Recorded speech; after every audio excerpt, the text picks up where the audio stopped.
안녕하세요. 씨더선 해보자 TV의 선입니다. 여러분들과 오늘 이야기하려는 내용은 바로 LFP입니다. 영상 시작 전에 구독과 좋아요, 알림 설정까지 해주시면 감사하겠습니다. 리튬 인산철, 줄여서 LFP라고 하는 이 양극 소재를 이전 테슬라에서 연구하고 채택을 할 것이라고 이야기했던 것을 아실 겁니다. 테슬라는 과연 무슨 이유로 이 LFP에 대해서 이야기한 것일까요?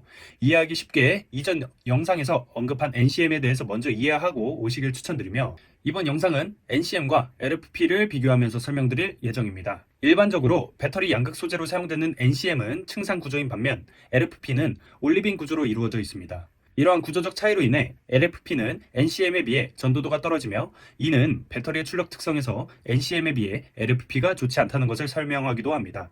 또한 NCM은 대략 무게당 용량이 200 정도 되는 반면 LFP는 대략 170 정도로 되는 차이점이 있습니다. 그래서 용량적 측면에서 LFP는 NCM에 비해 불리하다는 단점이 있죠. 그런데 왜 테슬라를 비롯한 많은 회사들이 LFP에 대해서 집중하는 것일까요? 일단 첫 번째로 가격이 NCM에 비해서 매우 저렴합니다. 아무래도 니켈, 코발트에 비해서 철은 쉽게 구할 수 있고 매우 저렴하기 때문이죠.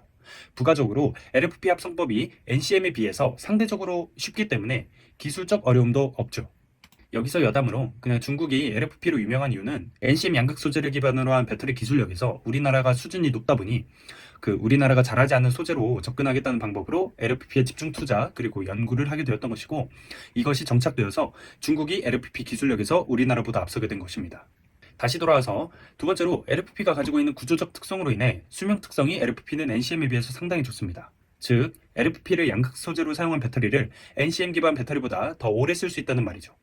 그래서 오래 사용해야 하고 출력 특성이 그렇게 좋지 않아도 괜찮고 부피와 무게가 커도 무방한 ESS에서 사용하는 것이죠.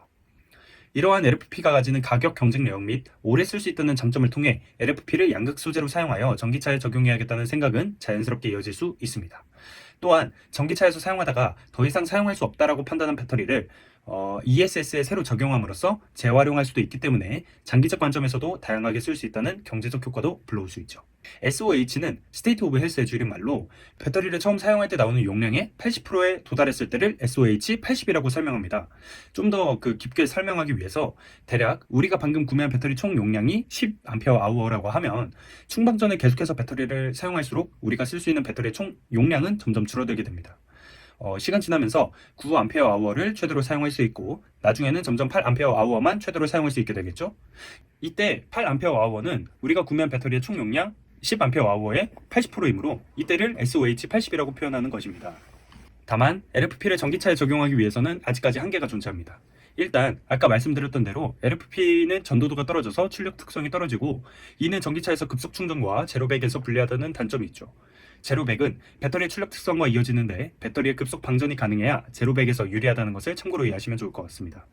두 번째로는 LFP가 배터리 용량에서 불리한데, 이는 조금 심화로 접근해서 설명드리는 게 나을 것 같습니다. LFP 양극 소재의 가장 큰 단점은 배터리의 양극을 제작할 때 어렵다는 것입니다. LFP 입자는 매우 작아서 배터리 양극을 제작할 때 사용되는 독성 유기용매 NMP의 사용량이 늘어나게 되고, 이는 양극을 제작할 때의 비용이 증가한다는 말과 동일합니다. 그리고 LFP 양극 소재는 입자가 작고 단단해서 LFP 양극재를 사용한 양극을 두껍게 쌓는 것이 어렵습니다. 현재 LFP 양극 기반 양극을 두껍게 쌓아 올리면 전극에 크랙이 생겨 전극의 안전성이 떨어지게 되고, 이러한 전극의 상태로 계속 사용하게 되면 용량은 급격하게 감소할 뿐만 아니라 화재의 위험성도 발생하게 되죠.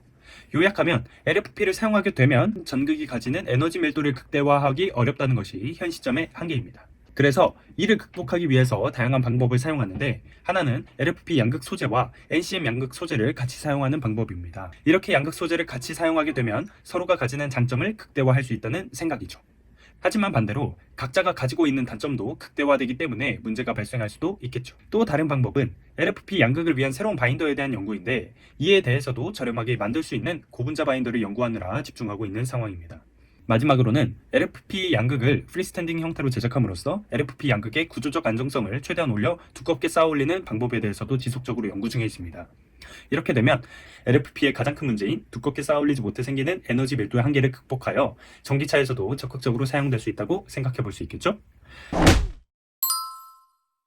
이번 LFP에 대한 이야기 어떠셨나요? 배터리에 대해서 더 알고 싶다면 구독과 좋아요, 알림 설정 지금까지 See the Sun 해보자 TV의 선이었습니다.